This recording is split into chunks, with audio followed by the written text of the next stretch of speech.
Boa tarde, graças a Deus, mais uma oportunidade.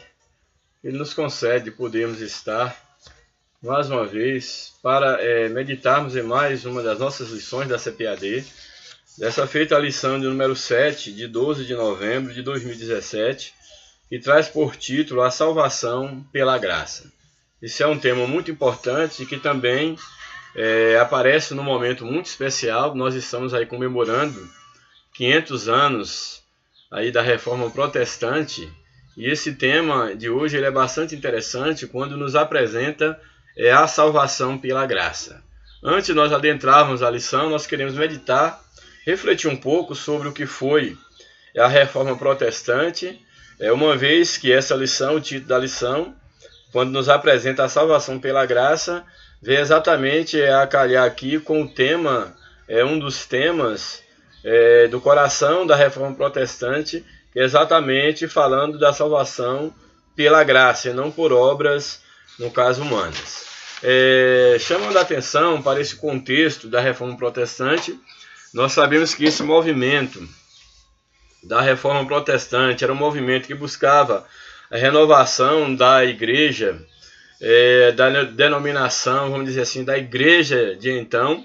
Então, esse movimento de renovação da igreja cristã denominou-se o movimento da Reforma Protestante. Isso lá no século, podemos dizer, no século XVI, a Europa Central, ela já estava ali emergida, imersa em uma crise de valores. Ali na Idade Média, nós percebemos ali que vários fatores contribuíram para que ocorresse. Por exemplo, a formação de estados nacionais. Nós temos ali uma descentralização política, nós temos choque entre poderes, um choque entre a igreja e o Estado começaram a entrar em tensão. Vemos então ali que naquele contexto o poder papado também entra em descrédito, em declínio. Há também um cisma, uma certa divisão dentro da própria igreja, e há podemos dizer assim, muita convulsão política naquele cenário, política, social, religiosa ali no final. No final da Idade Média havia revoltas camponesas, guerras, epidemias, vários fatores dentro desse contexto, declínio do próprio regime feudal. Havia também, no caso ali, abusos por parte da igreja.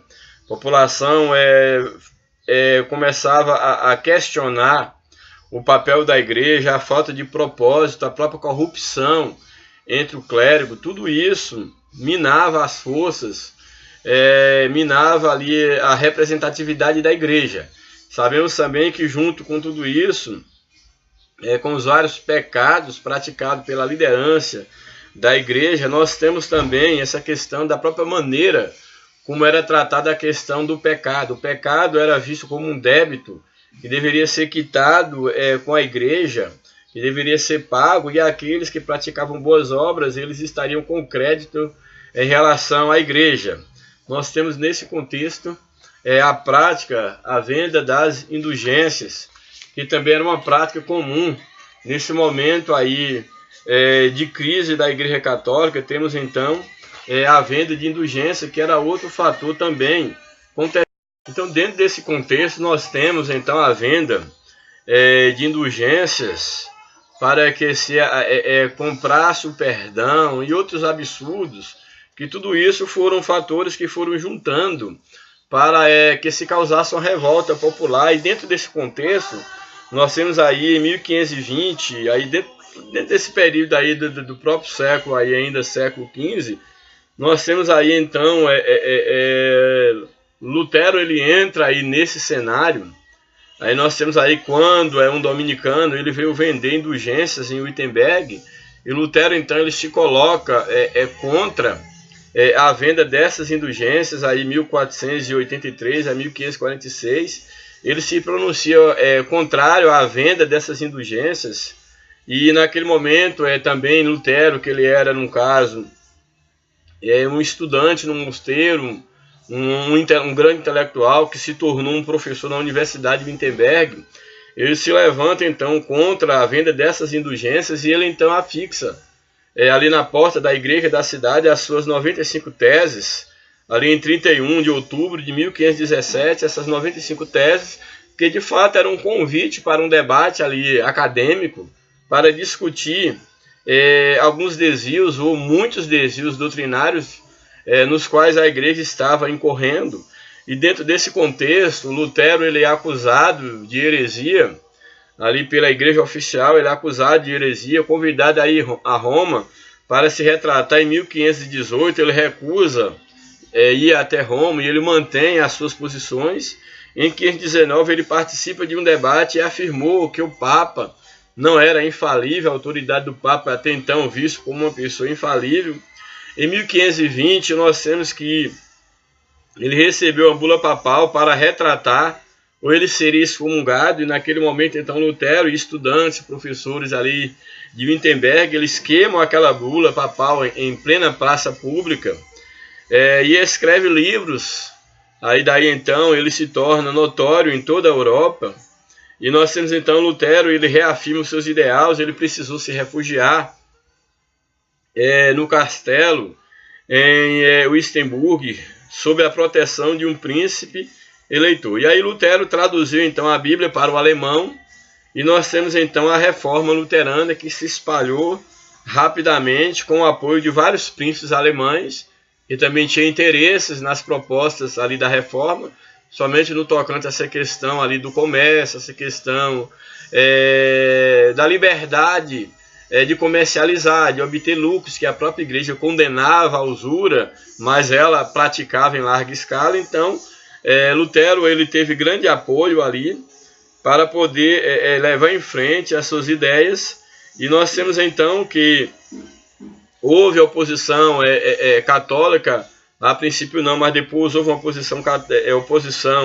em 1529, uma oposição muito forte em relação às ideias luteranas, e aí há um protesto formal de apoio, pessoas que apoiam o movimento de Lutero, e aí então todo esse protesto contra os desmandos da igreja passa a ser conhecido com o nome histórico de protestantismo. E aí nós temos então, dentro dessas teses de Lutero, temos aí os 5 famosos solas, que são teses centrais defendidas por Lutero, como por exemplo, sola Escritura, somente a Escritura, solos Cristo, salvação somente em Cristo, sola gratia, salvação somente pela graça divina, sola fide, salvação somente pela fé, sola Deo, glória, somente toda glória dada somente a Deus, e além da pregação do sacerdócio universal dos cristãos, que foram chamados para ser sacerdócio de Cristo. Então nós temos aqui que de fato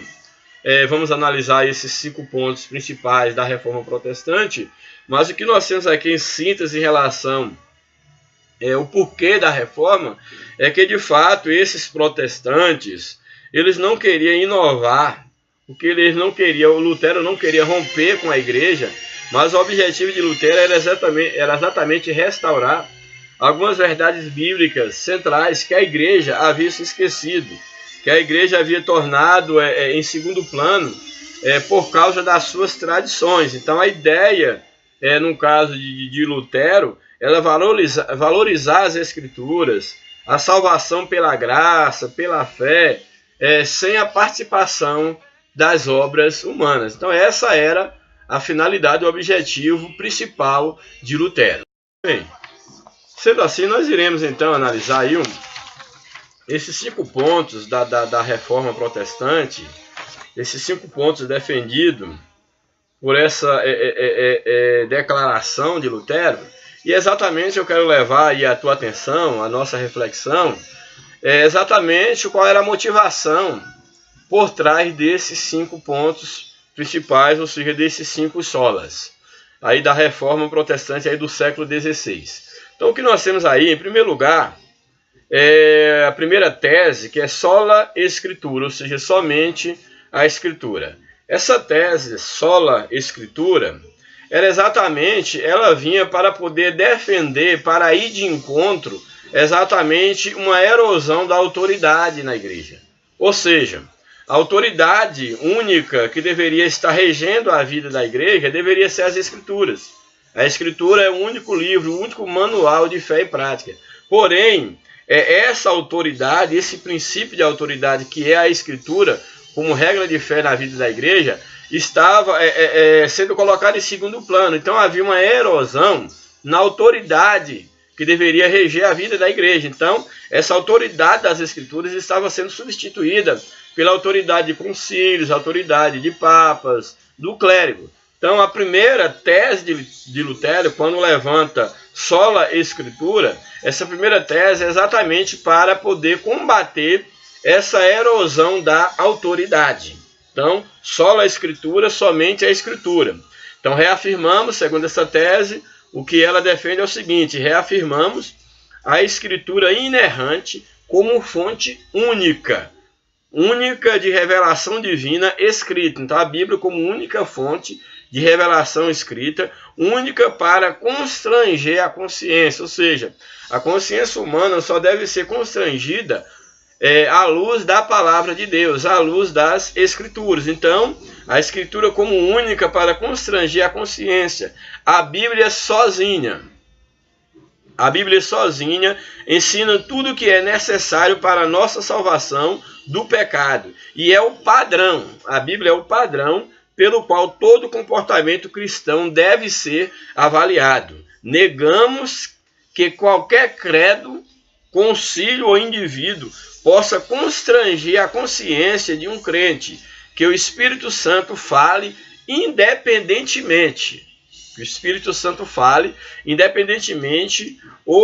Olha, então aqui é interessante que quando defende-se que a Escritura é a única autoridade, aí tem-se essa leitura do que? Negamos que qualquer credo, concílio ou indivíduo possa constranger a consciência de um crente. Que o Espírito Santo fale independentemente ou contrariando, então, ou seja, há uma negação de que qualquer concílio deva, ou seja, não aceita que nenhum concílio venha constranger a consciência de alguém, que esse constrangimento seja operado apenas pela Escritura, e ao mesmo tempo está afirmando o quê? Que nega a possibilidade de o Espírito Santo falar independentemente das Escrituras, ou seja, falar contrariando o que está exposto na Bíblia. Então essa tese aqui é interessante porque está afirmando na impossibilidade do Espírito Santo estar contrariando a própria Bíblia. Ou seja, o Espírito Santo não contraria, vamos dizer, a autoridade da Bíblia. O Espírito Santo, então, que o Espírito Santo fala independente de ou contrariando o que está exposto na Bíblia, ou que a experiência pessoal possa ser veículo da revelação. Então aqui, sintetizando o que está dentro dessa afirmação da primeira tese, somente a Escritura, está dizendo o quê? Nessa tese aqui, traduzindo, está reafirmando nessa tese, buscando nessa tese essas afirmações, ou seja, deixando claro essas afirmações, que a Escritura ela é inerrante, a inerrante regra de fé e prática. A Bíblia sozinha é suficiente para doutrinar o homem, para constranger a consciência do homem quanto à questão do pecado. Ela é suficiente para a nossa salvação, para a nossa libertação do pecado. A Escritura ela jamais vai entrar em contrariedade com o próprio direcionamento do Espírito Santo, que o Espírito Santo ele não vai contradizer, ele não vai agir de encontro contra aquilo que está na própria Escrituras, e também as Escrituras e não uma experiência pessoal deve ser fonte de revelação. Então não é a experiência de um pastor, não é a experiência de um crente, não é a determinação de um concílio que deve dirigir a vida da igreja em detrimento da palavra de Deus. Então, em síntese, é isso que pregava essa primeira tese, esse primeiro sola Escritura. A outra segunda tese defendida por Lutero, pela Reforma, é solo Christo, somente Cristo, solo Christus. Isso quer dizer o quê? Com essa tese solo Christus, está se pregando contra a erosão de quê? Da fé central em Cristo. Ou seja, quando diz que somente Cristo é o suficiente, a fé somente em Cristo, isso está o quê? Lutero, os reformadores, eles estão colocando que somente Cristo, somente a fé em Cristo é suficiente para salvar o homem. Ou seja, a fé em Cristo estava acontecendo uma erosão da fé centrada em Cristo, porque o homem agora ele era levado a colocar a fé na própria igreja. Então essa erosão da fé está sendo combatida nessa tese que levanta que somente Cristo, ele é capaz, ele é suficiente para salvar o homem. Então dentro dessa tese solo Christus, somente Cristo, defende-se o quê? Reafirmamos que nossa salvação é realizada unicamente pela obra meritória do Cristo histórico, o Cristo que morreu pela humanidade. Sua vida sem pecado, sua expiação por si só, são suficientes para nossa justificação e reconciliação com o Pai. Então, solo Cristo, somente Cristo, ele é capaz de reconciliar o homem com Deus sem a interferência, sem a intermediação da igreja. Era o que era defendido nessa tese. Então, negamos que o evangelho esteja sendo pregado negamos que o evangelho esteja sendo pregado se a obra substituta de Cristo não estiver sendo declarada e a fé em Cristo e a sua obra não estiver sendo inovada. Então, o que está dizendo aqui é que há uma negação. Negamos que o evangelho esteja sendo pregado se a obra substituta de Cristo não estiver sendo declarada. Então, se Cristo e a sua obra não estiver sendo declarada, o evangelho ele está sendo negado. Por quê? Porque o verdadeiro evangelho coloca Cristo como o único meio de salvar o homem dos seus pecados, porque ele é o Cordeiro de Deus que tira o pecado do mundo. Então este segundo solo Cristo, dizendo que somente Cristo ele é o Salvador. O terceiro sola é sola gratia, ou seja, somente a graça. Então essa tese ela vai exatamente protestar contra a erosão do verdadeiro evangelho, que prega a salvação pela graça. Então, somente a graça é uma tese defendida na Reforma. Reafirmamos que na salvação somos resgatados da ira de Deus unicamente pela sua graça. Não é através de indulgências, não é através de pagamentos de pecado, de compras, de salvação, de indultos, que o homem pode se chegar a Deus, mas somente a graça, somente pela graça de Cristo. Então aqui é exatamente uma defesa do evangelho da graça, da erosão do verdadeiro evangelho, que é o evangelho pela graça. Então a salvação, somos resgatados da ira de Deus unicamente pela graça. A obra é sobrenatural, a obra sobrenatural do Espírito Santo é que nos leva a Cristo, soltando-nos da nossa servidão no pecado e erguendo-nos da morte espiritual para a vida espiritual. Então negamos que a salvação seja em qualquer sentido uma obra humana. Então através dessa tese está negando a possibilidade do homem ele alcançar a salvação pelos seus próprios méritos. Então os métodos, técnicas ou estratégias humanas por si só não podem realizar a transformação, a salvação na vida do homem. A fé não é produzida pela nossa natureza não regenerada. Então essa tese de sola graça, mostrando exatamente qualquer possibilidade do homem se salvar por conta própria, mas somente pela graça é que nós somos salvos. Isso não vem de nós, isso vem de Deus, isso vem da fé no sacrifício de Cristo, que é a quarta tese defendida. Quarta tese, sola fide, ou seja, somente a fé.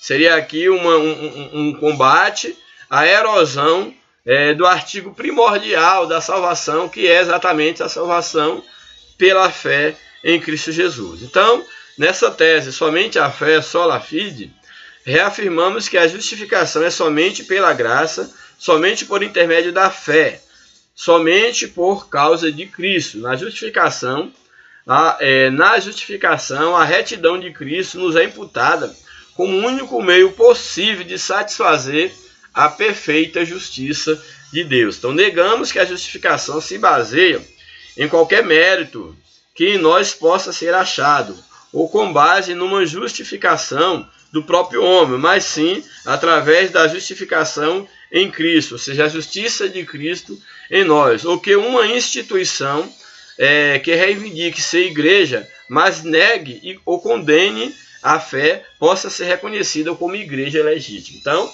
quando aqui essa tese defende a salvação pela fé, ao mesmo tempo está condenando a posição da igreja, que se coloca como própria mediadora entre Deus e os homens. Então essa é a quarta tese da defesa aí, da reforma, exatamente a salvação sola fide, somente pela fé. E o quinto no caso, sola, que é soli Deo glória, ou seja, somente glória somente a Deus, que é um combate à erosão do culto centrado em Deus. Ou seja, o culto centrado em Deus estava sofrendo a erosão e essa tese vem combater essa erosão, vem protestar contra essa erosão do culto centrado apenas em Deus. Então, solo Deo glória, glória somente a Deus. Reafirmamos que, como a salvação é de Deus e realizada por Deus, ela é para a glória de Deus e devemos glorificá-lo sempre. Devemos viver nossa vida inteira perante a face de Deus, sob a autoridade de Deus e para a sua glória somente. Então, essa tese defende exatamente isso, que tudo deve ser para a glória de Deus e que toda a glória, todo o crédito da vida eterna, todo o crédito da salvação, toda a vida da igreja deve ser voltada tão somente para Deus. Então, negamos que possamos apropriadamente glorificar a Deus se o nosso culto for confundido com entretenimento, se negligenciarmos ou a lei ou o evangelho em nossa pregação, ou se permitirmos que o afeiçoamento próprio, a autoestima e a autorrealização se tornem opções alternativas ao evangelho. Então, essa tese de toda glória somente a Deus combate qualquer outra forma de culto que não seja para a glorificação do nome de Deus.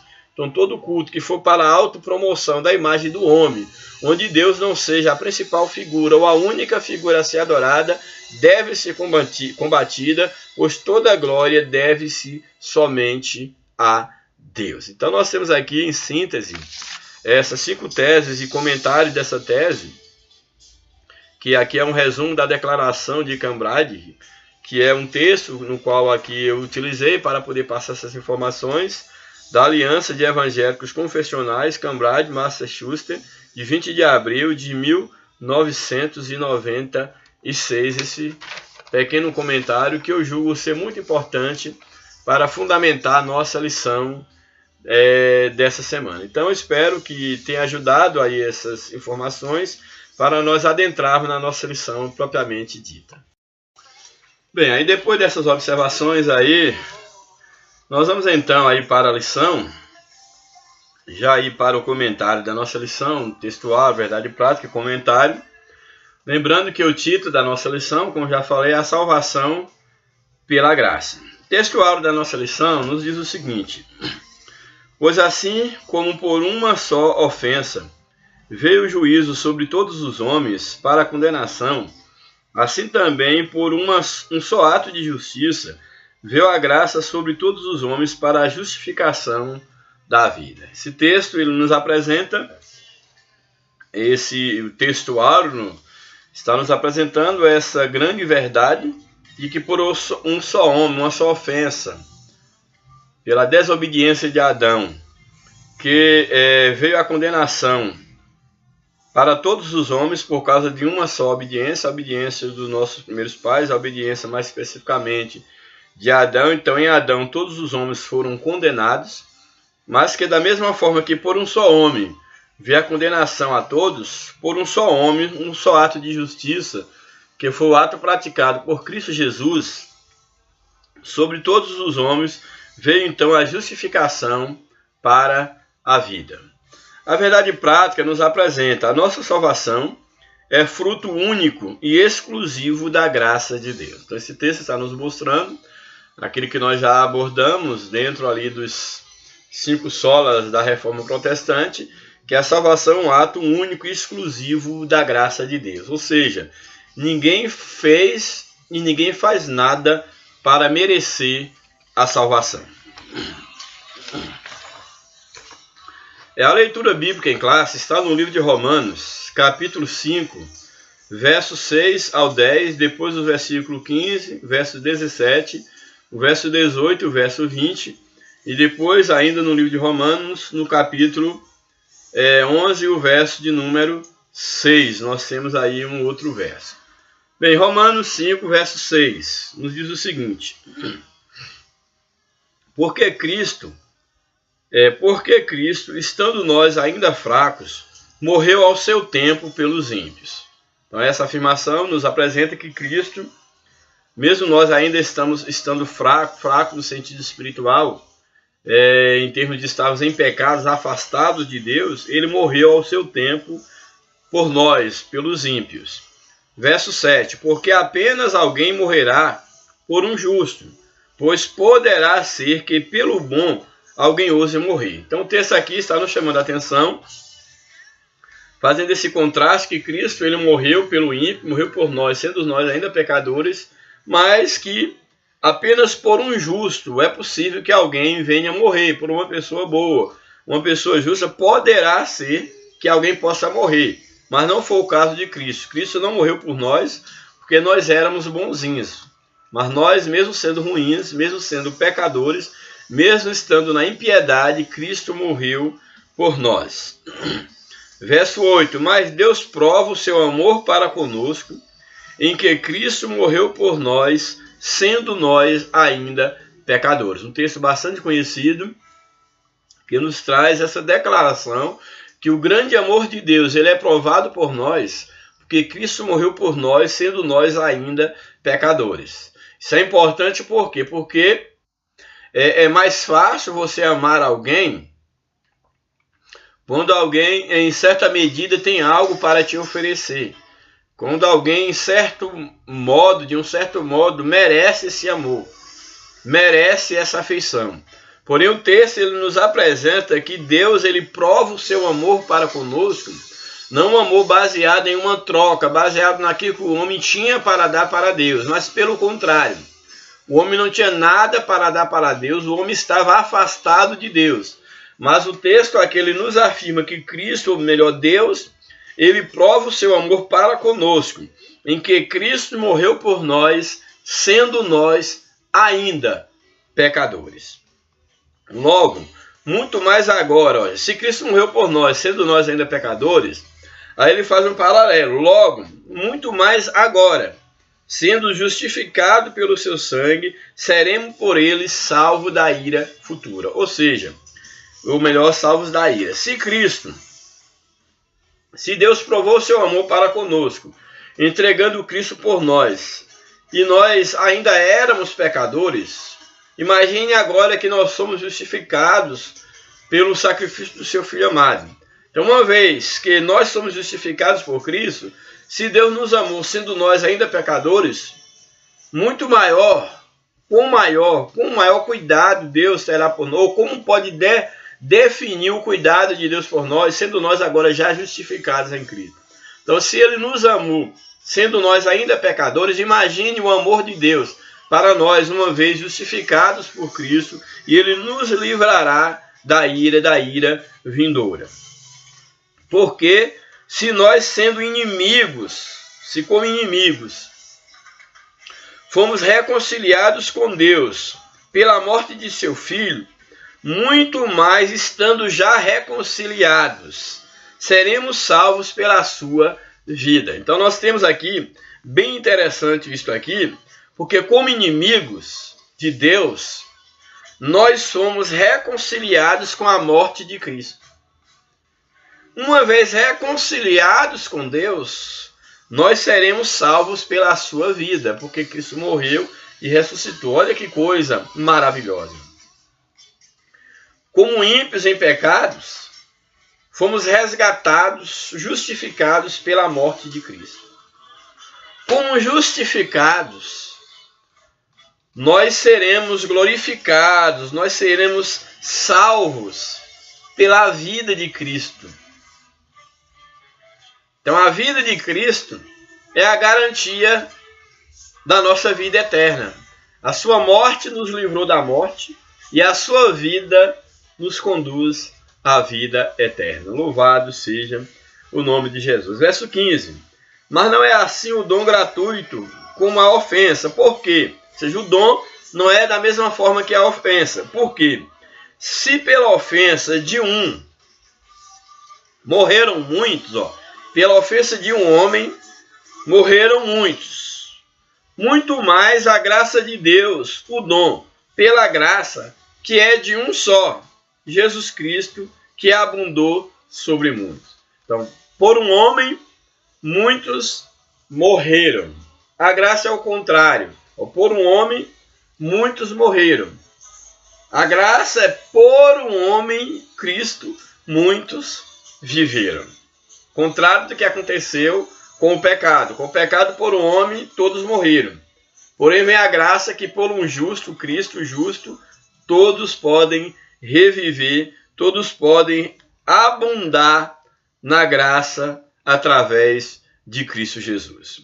Verso 17. Porque se pela ofensa de um só a morte reinou, por esse muito mais os que receberam a abundância da graça, o dom da justiça, reinarão em vida por um só, Jesus Cristo. Então, se o pecado reinou pela morte de um homem, a morte espiritual, pelo pecado de um só homem, a graça haverá de reinar pela vida de Cristo, pela morte e pela ressurreição de Cristo Jesus. Louvado seja o nome de Jesus.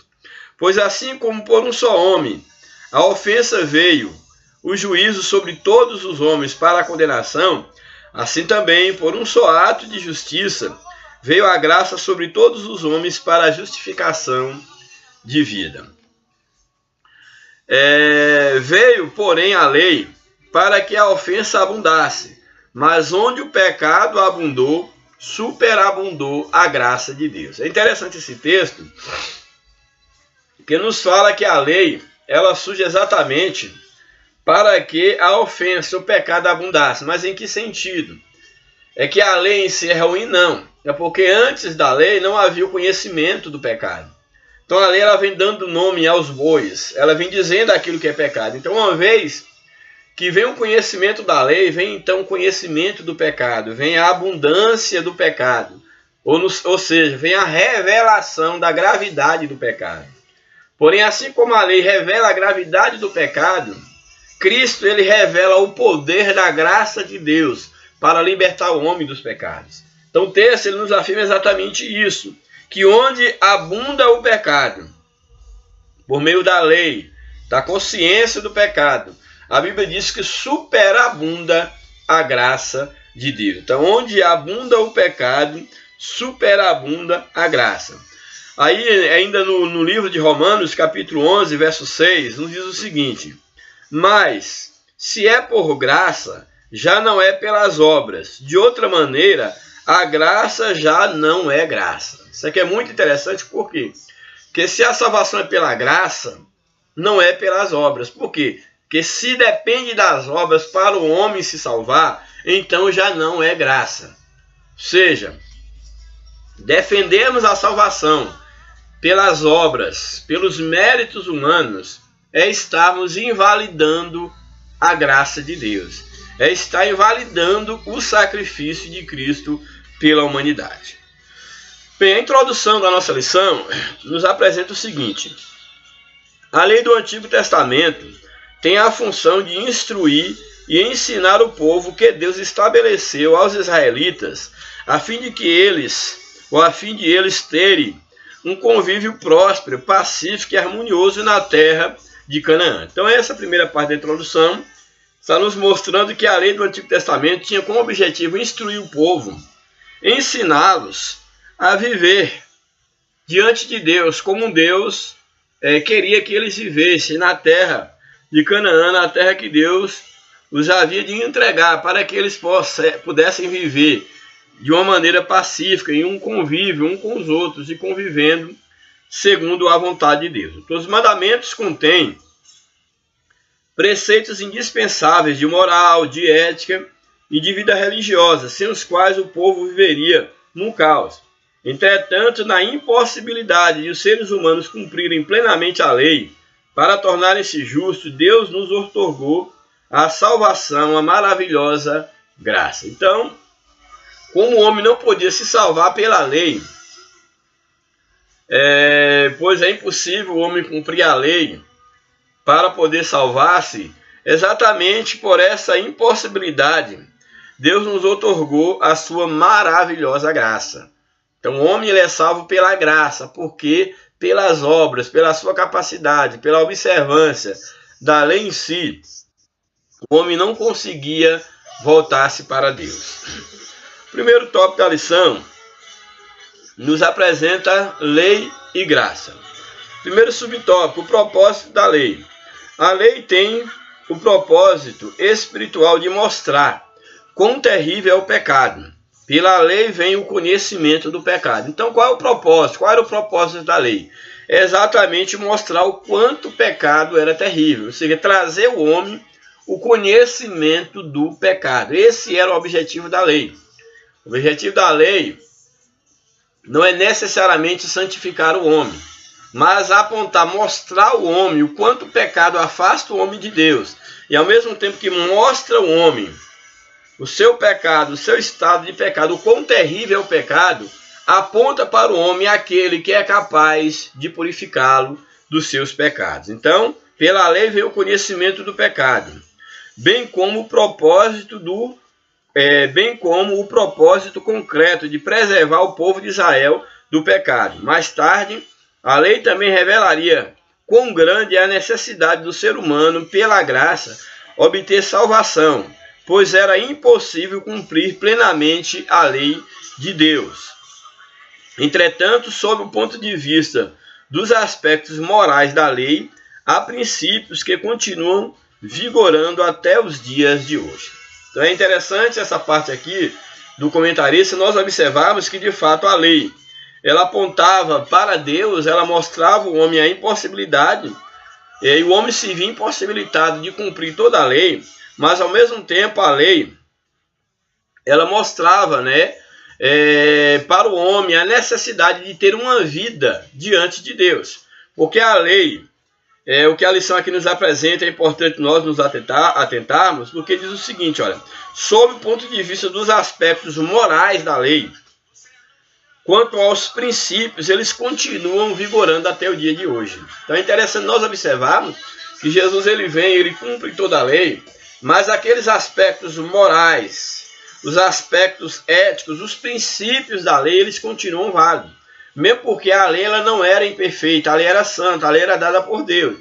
Então os princípios morais, éticos, que estavam, por exemplo, por trás do mandamento, amarás o Senhor teu Deus sobre todas as coisas, não fará para ti mais de escultura, honra teu pai e tua mãe, eles continuam válidos. Continuam válidos para todos os homens em todos os tempos. Da necessidade de Deus estar em primeiro lugar, do respeito ao pai e à mãe, como é uma forma de ter, de ver no próprio pai, na própria mãe, a imagem, a figura de Deus, e ter vida longa na terra. Então esses princípios morais, éticos, da lei, eles continuam sendo válidos em todos os tempos, para todos os seres humanos. Então esses princípios, conforme resumidos no Decálogo, nos 10 mandamentos, representam nossas obrigações éticas para com Deus e para com o próximo. Esse é o caminho traçado pelo Altíssimo para nós, no processo de santificação efetivado pelo Espírito Santo. Nesse sentido, a própria lei moral de Deus é uma expressão de sua graça, que representa a revelação clara da sua vontade santa, justa e boa. Então nós podemos ver que a própria lei dada por Deus é uma expressão da graça, do amor de Deus. Então Deus, ele no princípio se revelava diretamente ao homem, mas como um gesto de amor, para que o homem não esquecesse das suas leis, dos seus mandamentos, dos seus princípios. Deus, como um gesto de amor, ele dá uma lei, um registro ali em tábuas, para que o homem jamais pudesse esquecer, para que o homem pudesse ter de uma maneira materializada a vontade de Deus. Então a lei é um grande gesto de amor de Deus para com o homem. Subtópico 2. A lei nos conduziu a Cristo. A lei foi uma espécie de guia, ou seja, de aio, para encontrarmos a Cristo por meio da graça. Ela nos convence pela impossibilidade de ser cumprida, de que não podemos alcançar a salvação sem Cristo.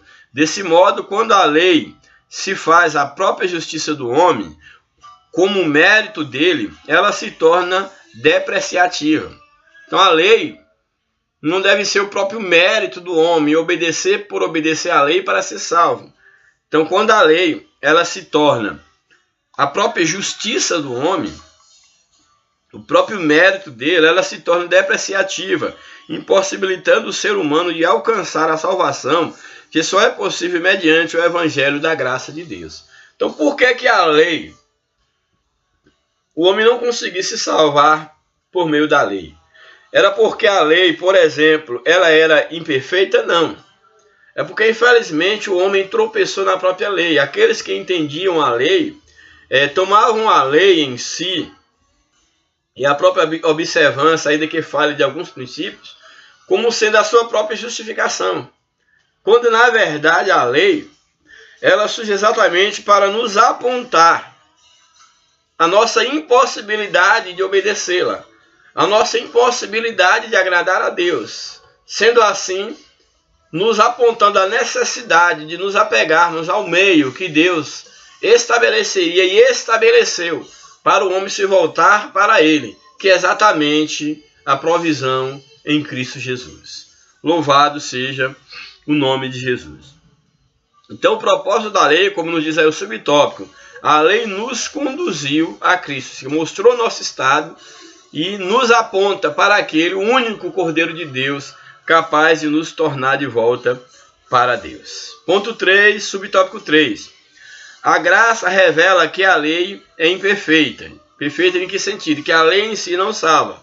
Ela é perfeita pelo fato de ser dada por Deus, mas como um meio, um aio. E não ela em si como tendo condição de nos salvar. Paulo constata a superioridade do Espírito em relação à lei, e que por isso morremos para a lei. Assim o escritor aos Hebreus revela que a lei é imperfeita, e o apóstolo João afirma que foi Cristo quem trouxe a graça e a verdade. Sim, a graça é superior à lei. Logo, segundo as Escrituras, só existe a lei por causa do pecado e para apontá-lo. Ou seja, se não houvesse pecado, não haveria a lei. Isso é um ponto muito interessante nós observarmos, que a lei só fez sentido e só faz sentido existir a lei porque o homem peca. Então entende, a lei ela surge como um gesto de amor da parte de Deus para que ele possa ter institucionalizado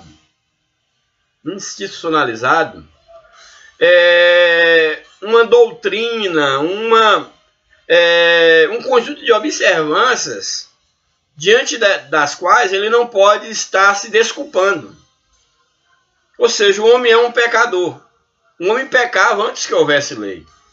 Porém, ele não tinha um código institucionalizado que ele poderia ser, por exemplo, julgado, punido, responsabilizado diante desse código. Então a lei ela vai surgir exatamente para mostrar ao homem que ele é um pecador, que ele erra. Mas ela em si não dá ao homem a condição de se livrar do seu erro. Ela surge com o propósito de mostrar ao homem que é um pecador, ao tempo que mostra ao homem que ele é um pecador, o conscientizar que ele precisa de um Salvador. Então, nesse aspecto aqui, é que nós temos que entender o que o comentarista está nos colocando, quando ele fala da superioridade da graça, porque exatamente está nos mostrando que pela lei, a lei em si, ela só nos traz o conhecimento do pecado. Então, ou seja, a graça é superior à lei, logo, segundo as Escrituras, só existe a lei por causa do pecado, ou seja, para apontá-lo. Se não houvesse pecado, não haveria necessidade da lei. Então a lei ela surge somente por causa do pecado. Que diremos, pois? É a lei pecado? Não, não é a lei que é pecado, de modo nenhum. Mas eu não conheci o pecado senão pela lei. Alguém pode questionar, então a lei é ruim? Em hipótese nenhuma. A lei não é, mas eu só posso conhecer o pecado por causa da lei. Sim, mas se o homem ele vive em pecado, ele vive afastado de Deus. Se não há uma lei que o alerta sobre o pecado no qual ele está inserido, ele acaba morrendo no pecado e estando eternamente afastado de Deus. Então eu sempre costumo dizer que Cristo, ele é o maior gesto de amor de Deus ao homem, pois ele foi entregue pelos nossos pecados, mas também nós temos que admitir que a lei que Deus entregou ao homem era também um gesto de amor. Por quê? Para que o homem ele não vivesse enganado no pecado. Ou seja, a lei ela serviu para dar um choque no homem, para mostrar para ele o seu estado de pecado.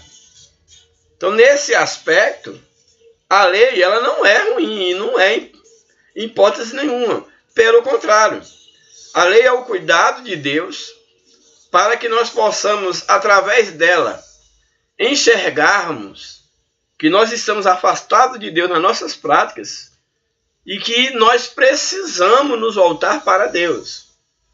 Porém, a lei em si, ela não nos dá a condição de voltarmos para Deus. Ela só aponta os nossos erros e ela nos assinala para a necessidade de nos voltarmos para quem tem a condição de nos trazer de volta para Deus. Então toda a lei ela nos aponta para Jesus Cristo. Ela mostra o nosso pecado e mostra a necessidade de nos voltarmos para Deus, para Cristo, aquele que é capaz de nos trazer de volta para Deus. Bem, então nós vimos aí o primeiro tópico, vamos então para o segundo tópico. O favor imerecido de Deus. Superabundante graça. Não há pecador, por pior que seja, que não possa ser alcançado pela graça divina, pois onde abundou o pecado, que foi exposto pela cruz, ou pela lei, melhor dizendo, superabundou a graça de Deus.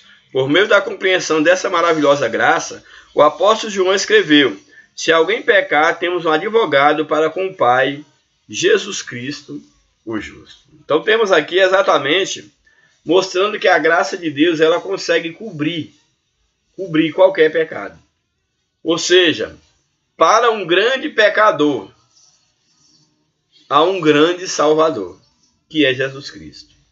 Portanto, aonde abundou e abunda o pecado, a graça de Deus ela superabunda, trazendo salvação e libertação para todos quantos creem no sacrifício de Cristo.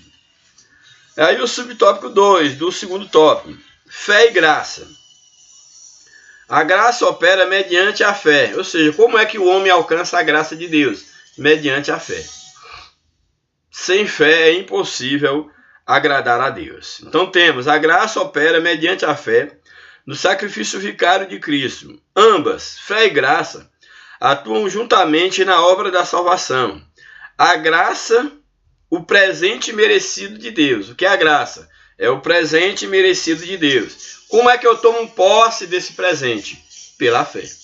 Então a graça, o presente merecido de Deus. A fé, a contrapartida humana, a obra de Cristo. Então qual é a contrapartida do homem em receber a graça de Deus? A fé.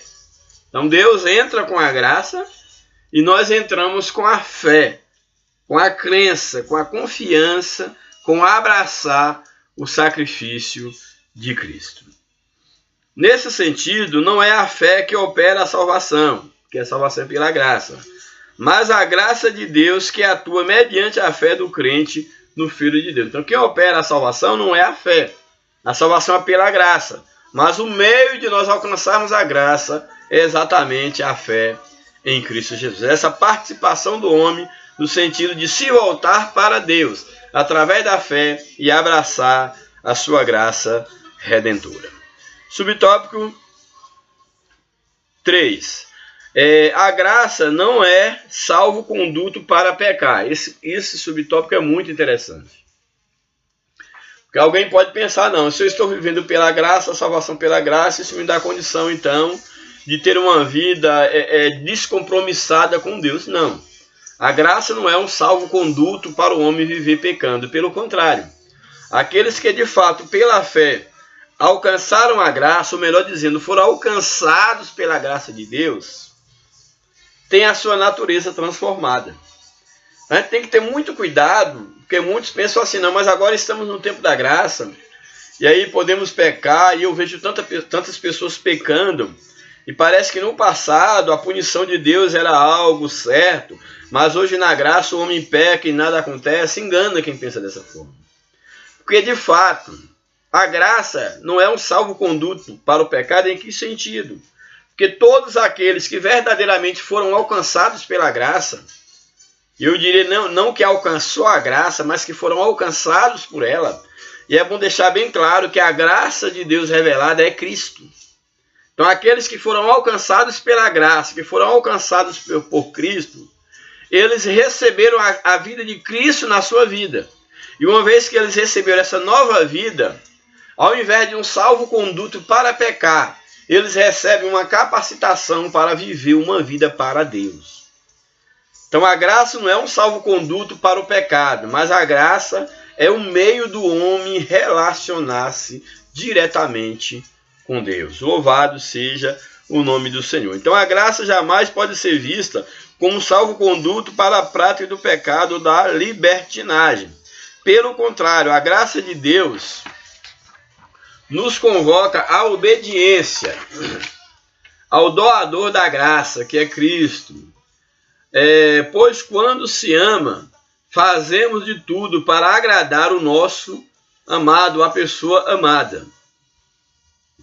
Por isso, o amor de Cristo nos constrange a fazer algo que agrade ao Pai. Então, a graça de Deus, ela nos constrange a viver uma vida para Ele, uma vida diante da sua presença. Logo, quem é alcançado pela graça compreende o quanto somos devedores. Isso é muito importante. Quem é alcançado pela graça compreende o quanto somos devedores a Deus e aos irmãos, e por isso desejamos amar uns aos outros como Cristo amou. Os que estão sob a liberdade da graça vivem a santidade que reflete a beleza de Cristo no homem interior, onde este se revela vivo para Deus, mas morto para o pecado. Olha, esse ponto vale a pena nós analisarmos de uma maneira mais profunda. Aqueles que verdadeiramente experimentaram a graça de Deus, eles não têm prazer no pecado. Exatamente porque o amor de Deus, pelo qual eles foram alcançados, os constrange a viver uma vida para Deus. Isso quer dizer o quê? Existe um hino, tem uma letra muito profunda, e ele nos traz uma mensagem profunda, o hino de Fernanda Brum. Eu quero ler aqui uma parte que eu destaquei desse cântico, quando ele disse: só quem conhece a grandeza do perdão que recebeu, entrega em amor todo o tesouro seu para agradar a Deus. Já ouviu essa música? Só quem conhece a grandeza do perdão que recebeu, entrega em amor todo o tesouro seu para agradar a Deus. Gente, olha, que profundidade essa letra. Aqui nós lemos que aqueles que são alcançados pela graça de Deus, eles compreendem o quanto são devedores a Deus e ao próximo. Ou seja, só quem de fato conhece a grandeza do perdão que recebeu, da graça que lhe foi dispensada, como nos diz aqui a música, só quem conhece a grandeza do perdão que recebeu, entrega em amor todo o tesouro seu, aquilo que tem de mais importante, o seu espírito, a sua alma, os seus talentos. Entrega em amor todo o tesouro seu para agradar a Deus. Então este é o segredo da graça. Não é um salvo-conduto para o pecado, pelo contrário. O segredo da graça de Deus na nossa vida é um retorno para Deus. É uma vida para Deus. Esse é o verdadeiro sentido da graça de Deus. Então, se porventura alguém que pensa estar vivendo na nova aliança e que agora ele pode viver despreocupado de uma vida pautada pela moral, pelos bons princípios da palavra de Deus, que ele possa viver de uma maneira descuidada quanto à vida de santidade, quanto à vida afastada do pecado da mentira, do roubo, da prostituição, da falsidade, da hipocrisia. Então alguém que acha que pode viver dessa forma, porque agora está no tempo da graça, mostra o quão distante está da graça de Deus.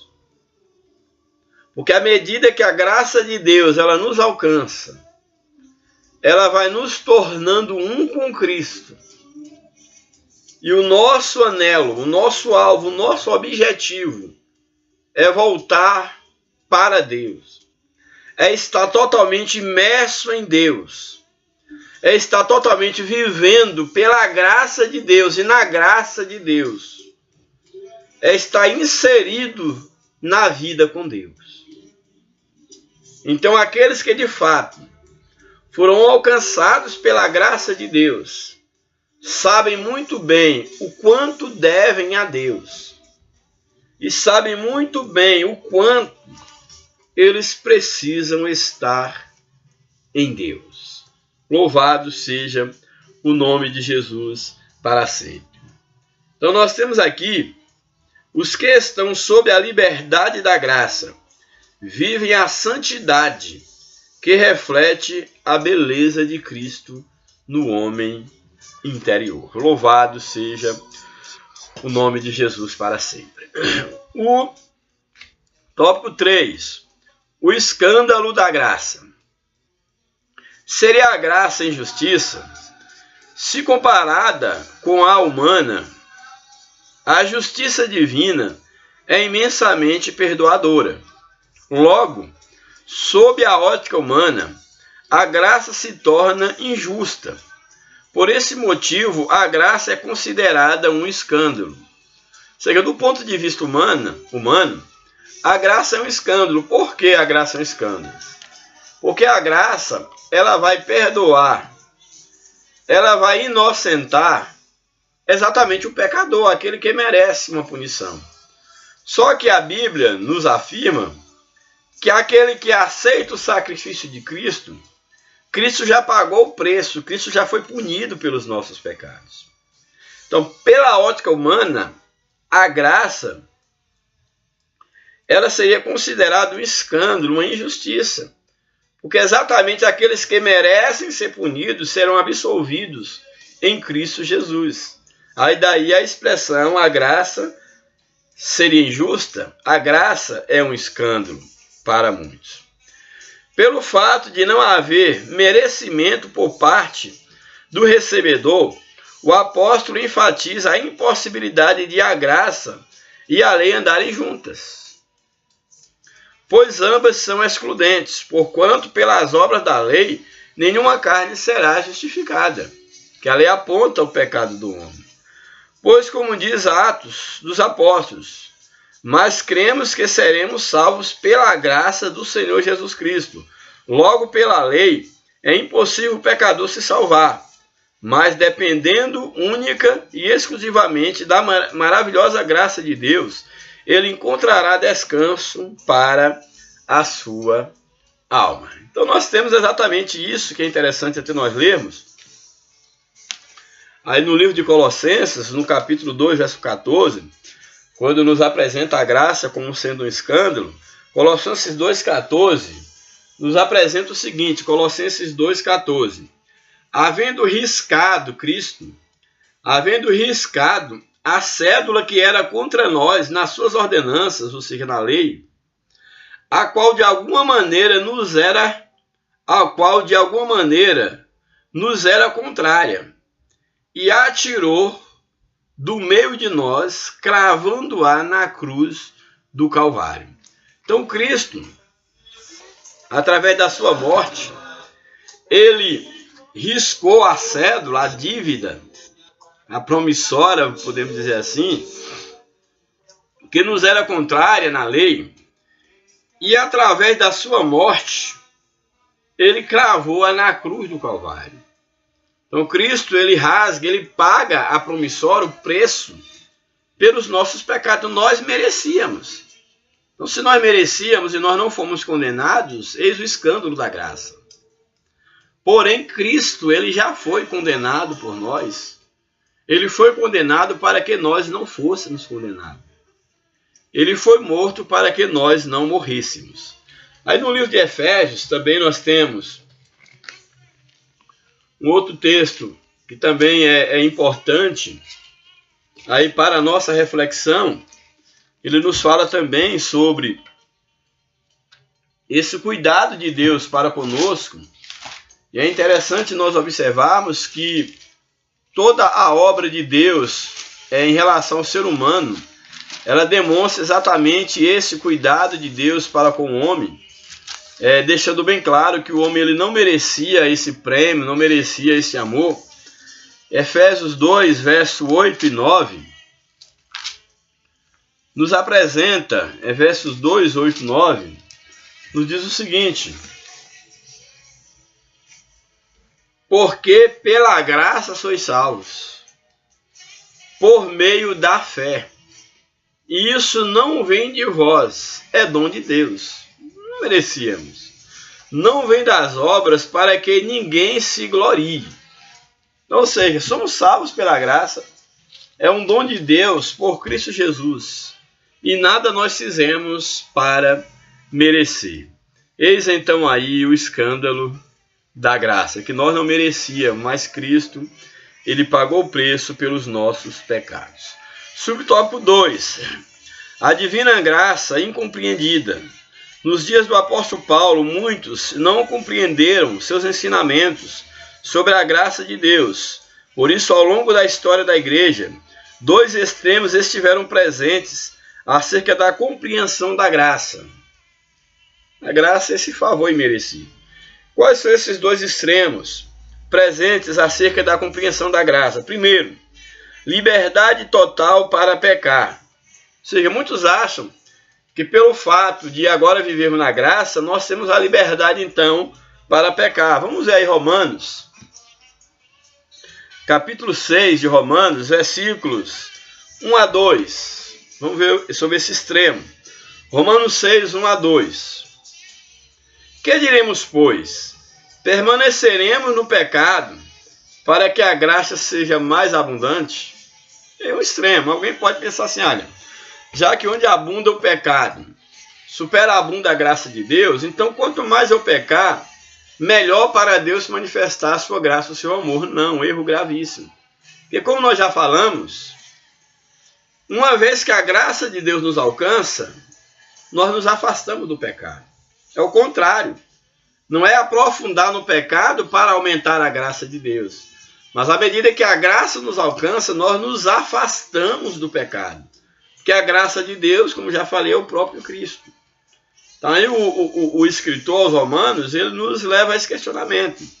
Que diremos, pois? Permaneceremos no pecado para que a graça seja mais abundante? Aí ele mesmo responde. É o método aí de atributo de Paulo. Ele diz o seguinte: de modo nenhum. Nós estamos mortos para o pecado. Como viveremos ainda nele? Olha o que Paulo diz. De modo nenhum. Nós que estamos mortos para o pecado, como viveremos ainda nele? Ou seja, à medida que a graça me alcança, eu vou morrendo para o pecado. Então é o contrário. Não é pelo fato de que eu esteja na graça que eu deva me infiltrar no pecado para que a graça aumente. Pelo contrário. Porque a condição da graça nos alcançar é exatamente a graça, ela substituir o pecado. Então, à medida que a graça vai nos alcançando, nós vamos morrendo para o pecado. Então, como viver para o pecado, se pela graça nós já morremos para ele? Pare para pensar nisso. Se alguém pensa que está vivendo no tempo da graça e que ele pode facilitar na sua vida espiritual porque está vivendo no tempo da graça, de fato ele ainda não foi alcançado pela graça de Deus. Porque a graça de Deus, ela opera na vida do homem exatamente quando o homem morre para o pecado. À medida que o homem vai morrendo para o pecado, ele vai ressuscitando para a graça de Deus. Quanto mais graça, menos pecado. Quanto mais pecado, menos graça. Então a ideia da graça de Deus superabundar, onde abunda o pecado, superabunda a graça, é no aspecto de que onde há maior pecado, maior é o desafio da graça. Mas à medida que a graça ela abunda, não há como as duas coisas viverem juntas. Para abundar o pecado, é necessário para abundar a graça, é necessário que o pecado desapareça. Para abundar o pecado, é necessário que a graça desapareça. Então diz, a situação que nos é colocada é essa. O homem está numa situação onde o pecado está abundando, onde o pecado governa. Mas uma vez que a graça chega, o pecado perde o governo total. Ou deve perder o governo total. Que à medida que a graça vai chegando, à medida que a graça vai governando, o pecado que abunda vai perdendo a sua força. E a graça começa a superabundar. Ela começa a governar a vida do homem. Então você vai saber o quanto a graça de Deus te alcançou. Olhando para dentro de si e percebendo o quanto o pecado foi mortificado em você. Então, se em algumas áreas da minha vida o pecado ainda opera, se em algumas áreas da tua vida o pecado ainda fala mais alto, é exatamente porque você precisa de graça de Deus nesse aspecto da sua vida. Que ainda você não foi alcançado pela graça de Deus nessas áreas. E é interessante nós observarmos, já falei isso em um outro vídeo, que o maior desafio que nós temos que enfrentar, e o maior desafio para a graça de Deus no homem, é exatamente dominar toda a sua alma, que é a sede do pecado, dos desejos malignos, das emoções contaminadas, dos sentimentos malignos. Mas à medida que a graça começa a abundar na minha alma, que a graça começa a abundar do meu espírito para a minha alma, da minha alma para o meu corpo, o pecado vai perdendo força. E o meu desejo passa a ser a vontade de Deus. E não a vontade do pecado. Por quê? Porque uma vez dominado pela graça, eu estou vivendo numa dimensão diferente. À medida que a graça vai me dominando, Cristo vai sendo gerado em mim. E aí não vai vivendo mais eu, mas Cristo passa a viver em mim. Isto é uma vida de graça diante da presença de Deus. Diferentemente do que muitos imaginam, que a vida de graça, a vida na graça, é um salvo-conduto para uma vida desordeira, afastada de Deus. Então aí esse texto, ele vai exatamente nos trazer a responsabilidade, levando-nos a refletir sobre esses dois extremos, Então, o extremo de achar que a liberdade total para pecar, porque nós estamos vivendo na graça, é o contrário. Quanto mais graça, menos força do pecado na nossa vida. O outro extremo é a impossibilidade de receber tão valioso presente. Olha, o homem está tão no pecado que é impossível o homem receber esse presente, a graça de Deus. Vamos para o livro de Gálatas. Vamos ver o que nós temos aí. Capítulo 5, verso 4 e 5 do livro de Gálatas. Capítulo 5, verso 4 e 5. Separados estais de Cristo, vós que vos justificais pela lei, da graça decaíste, porque nós, pelo Espírito da fé, aguardamos a esperança da justiça. Então esse texto nos mostra que, a despeito de alguém que apresenta a impossibilidade de receber esse valioso presente, está nos mostrando que aquele que acha que o homem não pode receber a graça de Deus, mas que ele tem que se valer das obras da lei para se salvar, o texto nos apresenta que separados estão de Cristo, vós que vos justificais pela lei. Então aquele que tenta se justificar pelas obras da lei, a Bíblia diz que este decaiu da graça, como nos diz o texto, da graça decaíste, porque nós, pelo Espírito da fé, aguardamos a esperança da justiça. Então nós temos que ter cuidado, não achar que estamos vivendo na graça, portanto nós podemos viver uma vida em pecado, não ir para esse extremo, mas ao mesmo tempo achar que, já que é impossível alcançarmos a graça, que nós podemos nos justificar pelas obras da lei. Também esse outro extremo. Então o homem não é porque está na graça que ele tem que viver em pecado, porque isso não é graça. E não é porque a salvação não é pela graça, é pela lei, que o homem pode ou deve pensar ou pensa que pelas obras da lei ele consegue se aproximar de Deus, porque somente através dos atos de justiça de Cristo é que o homem pode aproximar-se de Deus. Então aí nós temos, no caso, esses dois extremos que são apresentados. Então dois extremos estiveram presentes acerca da obtenção da graça. A liberdade total para pecar ou a impossibilidade de receber a graça de Deus. O primeiro, no caso, o primeiro extremo, essa liberdade para pecar, o primeiro naturalmente leva a pessoa à libertinagem, a viver uma vida sem freios. Entretanto, a palavra de Deus mostra que maior castigo sobrevirá sobre os que profanarem o sangue do pacto, que ultrajarem o Espírito da graça. Aqueles que ultrajarem, que profanarem a graça de Deus, o sacrifício de Cristo, receberão maior castigo. O segundo extremo se refere ao perigo do legalismo, de achar que pelas próprias condições humanas o homem pode se salvar. E aí o homem cai no legalismo, de fazer tudo legal, segundo a lei, achando que isso dá condição de se salvar. Um outro perigo, um outro extremo perigoso.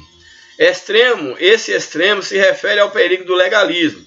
A ideia de que para ser salvo por Deus é preciso dar algo em troca. Ou seja, eu vou fazer todas as coisas, fazer tudo aquilo que a lei exige, tudo dentro da legalidade, e aí Deus tem a obrigação de me salvar. Isso é legalismo. Jamais o homem faz nada para comprar, para merecer a graça de Deus. Então, cai no perigo do legalismo a ideia de que, para ser salvo por Deus, precisa dar algo em troca.